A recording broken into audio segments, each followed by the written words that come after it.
Պարոն Խաչատրյան, քանի որ հարցեր հնչեցնելու հնարավորություն չունեցա, փորձեմ ելույթով հարցերը շարադրել։ Տեսեք, միայն այն հանգամանքը, որ ընդամենը 16,000 բնակարան է տրամադրվել, նշանակում է, որ ծրագիրը որպես այդպիսին լավ չի աշխատում։ Ես գիտեմ, որ դուք ձեր ելույթում ասում եք, որ արդեն այդքան բնակարան տրվել է, բայց ընկալմամբ դա ընդամենը 16,000 բնակարան է,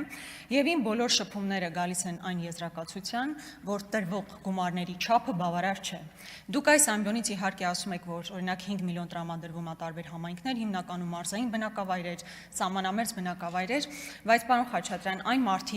մարդիկ, որ պետք է ընտրեն, որտեղ բնակարան ձեռք բերեն, հիմնականում կապում են այն հանգամանքի հետ, թե որքան ինչ զբաղվածություն պետք է ունենան։ Այսինքն նախ եւ առաջ զբաղվածություն, ինքնազբաղվածություն ապահովելու հանգամանքով պայմանավորված նոր ընտրում են համայնքը։ Հետևաբար ես կարծում եմ, որ այն գումարը, որ տրամադրվում է Երևանի եւ մերձ Երևանաբնակ համայնքների մասով, պետք է բարձրացվի, այսինքն առնվազն 4 միլիոն լինի,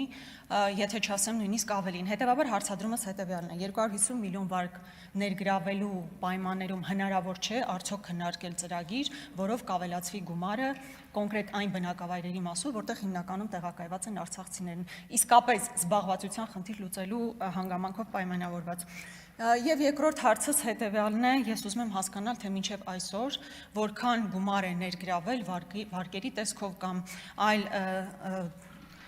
այլ տրամադրվող գումարների տեսքով կոնկրետ արցախցիների խնդրի լուծման մասով։ Արնիկ Դանիելյան